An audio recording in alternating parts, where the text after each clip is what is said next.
नमस्ते बच्चों, कक्षा 8 विषय गणित और अपनी जो प्रश्नावली कर रही हैं वो कर रही हैं 3.1। जो तीसरी प्रश्नावली है ये क्या है? चतुर्भुजों को समझना। तो जो इसका पहला क्वेश्चन है ना, उसमें आपको इस प्रकार की आकृतियां दी हुई है और उनको इनमें लिखना है कि कौन सी आकृति साधारण वक्र है, कौन सी साधारण बंद वक्र है, कौन सी बहुभुज है, कौन सी उत्तल बहुभुज है और कौन सी अवतल बहुभुज है। तो देखो, साधारण वक्र की जो बंद आकृति है, जैसे ये वाली इस प्रकार, ये क्या है? साधारण वक्र। इसी तरह ये कौन सी में आ गई? ये साधारण नहीं है, इसमें क्या होगी? 2 होगी, तो ये साधारण के अंतर्गत नहीं आती। तो पहली, दूसरी, इसके बाद चौथी देखो, चौथी इस प्रकार का स्टार है, तो ये भी साधारण नहीं है ना।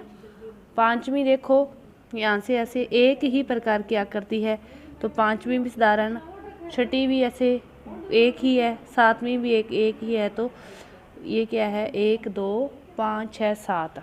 इसके बाद जो आठवीं दे रखी है वो आपको इस प्रकार दे रखी है, तो ये भी क्या है? साधारण वक्र के अंतर्गत नहीं आती। इसके बाद बंद वक्र, जो साधारण वक्र है वो सारी जो अपनी आकृतियाँ देखी है वही तो क्या है? बंद है। इसके बाद देखो बहुभुज। तो बहुभुज क्या होती है? गोलीय आकृति को बहुभुज के अंदर नहीं लिखा जाता। जो भुजाओं से घिरा बंद परिपथ है उसे क्या कहते हैं? बहुभुज कहते हैं। ये भी क्या है? भुजाओं से घिरा है। ये कौन सा आ गया? गोलीय आ गया। ये भी गोलीय है, आगे भी ये भी सारे गोलीय हैं। तो बहुभुज में कौन से आएंगे? यही 2 आएंगे। बहुभुज में क्या आएंगे? यही 2 आएंगे। इसके बाद देखो उत्तल बहुभुज। उत्तल बहुभुज उसे कहते हैं जिस बहुभुज में ही आएंगे वैसे उत्तल और अवतल, बाकी आकृतियों से तो कोई मतलब नहीं है।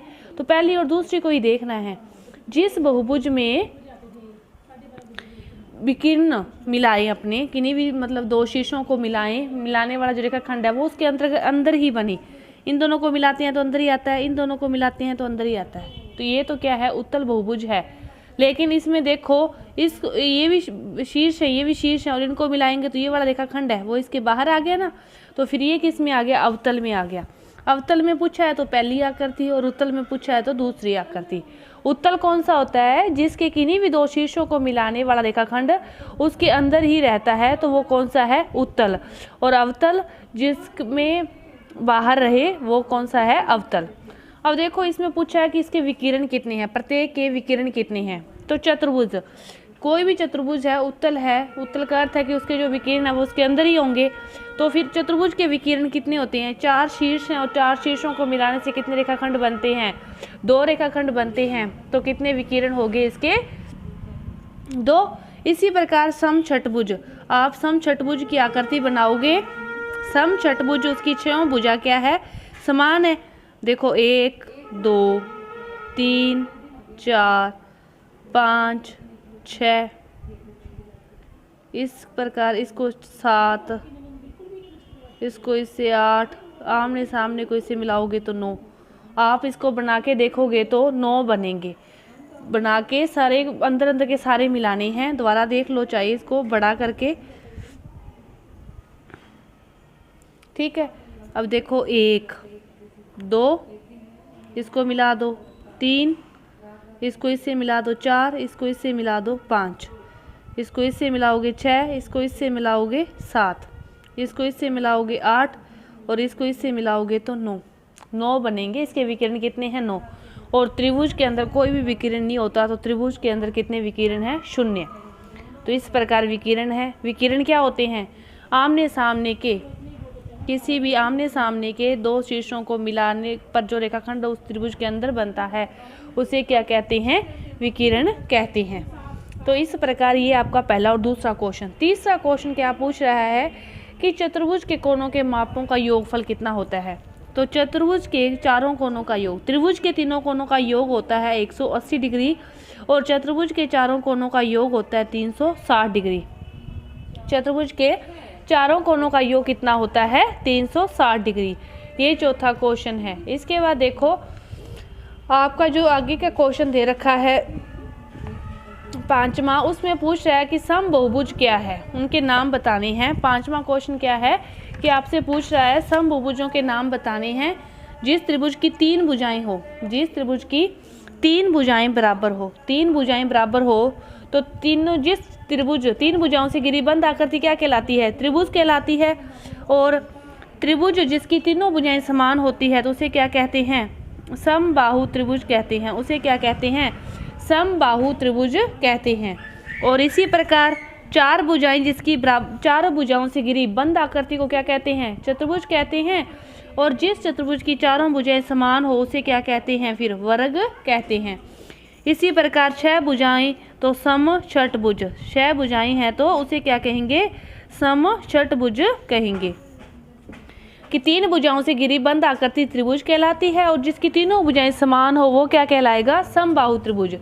चार भुजाओं से घिरी बंद आकृति वर्ग कहलाती है और जिसकी चारों भुजाएं समान और चार भुजाओं से घिरी बंद आकृति चतुर्भुज कहलाती है और जिसकी चारों भुजाएं समान उसे क्या कहेंगे? वर्ग कहेंगे। इसी प्रकार इसके बाद जो लास्ट क्वेश्चन है, छठा क्वेश्चन है, उसमें क्या ज्ञात करने हैं? आपको x के मान ज्ञात करने हैं। देखो छठे क्वेश्चन में क्या ज्ञात करना है? आपको चतुर्भुज के अंदर x के मान ज्ञात करने हैं। जैसे इस क्वेश्चन में देखो चतुर्भुज के चारों कोनों का योग कितना होता है? 360। तो आपको कितने कोण दे रखे हैं? तीन कोनों के मान दे रखे हैं। आप क्या करोगे? इन तीनों का क्या करोगे? योग करोगे और 360 में से घटा दोगे तो आपके पास इस x का मान आ जाएगा। इसको जोड़ोगे तो कितना आ गया? 260। और 260 में आप क्या मतलब है? आप 50, 130, 120 इन सभी का योग करोगे तो कितना आ गया आपके पास? 300 आ गया। कितना आ गया आपके पास? 300 आ गया। तो टोटल योग कितना है? 360। तो 360 में से 300 को घटा दोगे तो पीछे कितना बच गया? 60। तो आपके पास इस x का मान कितना आ गया? 60 आ गया। इसी प्रकार देखो ये है, दो कोनों के मान दे रखे हैं आपको 60 और 70। इसका 90 है, बाहर वाला 90 है तो अंदर वाला भी कितना होगा? 90 होगा। तो तीन के मान हो गए, चौथे का निकालना है। सेम ही क्वेश्चन है। इसी तरह ये देखो कितने कोण हैं? 1, 2, 3, 4, 5।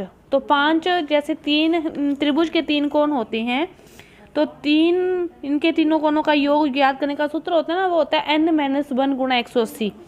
तो n-1 यानी कि जगह तीन में से गुना 90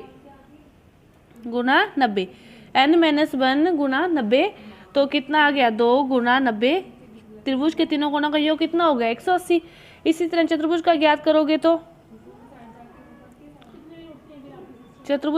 करोगे तो इसी तरह आप इस पंचभुज का ज्ञात करना है। देखो 2n-1 गुना, देखो अपने ये क्वेश्चन कर रही हैं तो देखो इसमें कितनी भुजाएं हैं? 1, 2, 3, 4, 5। 5 भुजाओं से घिरी आकृति है तो जो कोनों का योग होता है ना वो होता है n-2 गुना 180। n-2 गुना 180। अब 5 भुजाएं हैं तो n का मान क्या है? भुजाएं। तो 5-2 गुना 180। 5 की जगह 3 गुना 180 और ये कितना होगा? योग 540। तीनों कोनों का योग कितना हो गया? 500। पांचों कोनों का योग कितना हो गया? 540। अपने पास 70 है, ये 60 है। बाह्य कोण दिया हो और आंतरिक कोण ज्ञात करना हो तो क्या करेंगे? आंतरिक और बाह्य कोणों का योग होता है 180। ये 60 दिया है और ये कितना हो गया? 120। और ये 70 है तो ये कितना हो गया? 110। और अपने पास अब देखो कितने कोण हो गए? 30 दे रखा है, प्लस 110 आ गया, प्लस 120 आ गया और 2 कितने हैं? x हैं और बराबर सभी का योग कितना है? 540। अब देखो 1x और 1x कितने x हो गए? 2x हो गए। और ये कितना हो गया? 230 और 30 260 बराबर 540। तो 2x का मान निकालते हैं तो 540 माइनस 260 0 8 280। तो x का मान निकाल ले हो तो 280 बटा में 2 140। तो x का मान कितना आ गया? 140 और दूसरे x का मान भी फिर कितना आएगा? 140। तो इस प्रकार ये आपके मान ज्ञात करने हैं। ये से देखो अगला क्वेश्चन, इसमें मान ज्ञात करने हैं। पहली बात तो देखो त्रिभुज है, त्रिभुज के दो कोणों का मान दे रखा है और इसका मान निकालना है, निकाल सकते हो। त्रिभुज के तीनों कोणों का योग कितना होता है? 180। तो 90 प्लस 30 प्लस इसका मान निकालना है बराबर 180। 90 और 30 कितना हो गया? 120 प्लस x बराबर 180। x का मान निकालना है तो 180 माइनस 120 तो x का मान कितना आ गया? 60। इसका मान अपने निकाला कितना आ गया? 60। अभी अपने बात की थी आंतरिक और बाह्य कोण का योग कितना होता है? 180। तो ये 30 दे रखा है तो 180 में से घटा देंगे तो इसका मान आ जाएगा। ये 30 दे रखा है, 30 को 180 में से घटा दोगे तो इसका मान आ जाएगा कितना आ गया 150। इसी तरह 90 दे रखा है, इसको 180 में से घटा दोगे तो इसका मान आ जाएगा 90, और इसको 180 में से घटा दोगे तो इसका मान आ जाएगा 120। इस प्रकार आपको ये मान ज्ञात करने हैं। तो आपकी ये प्रश्नावली 3.1 पूरी हुई। धन्यवाद।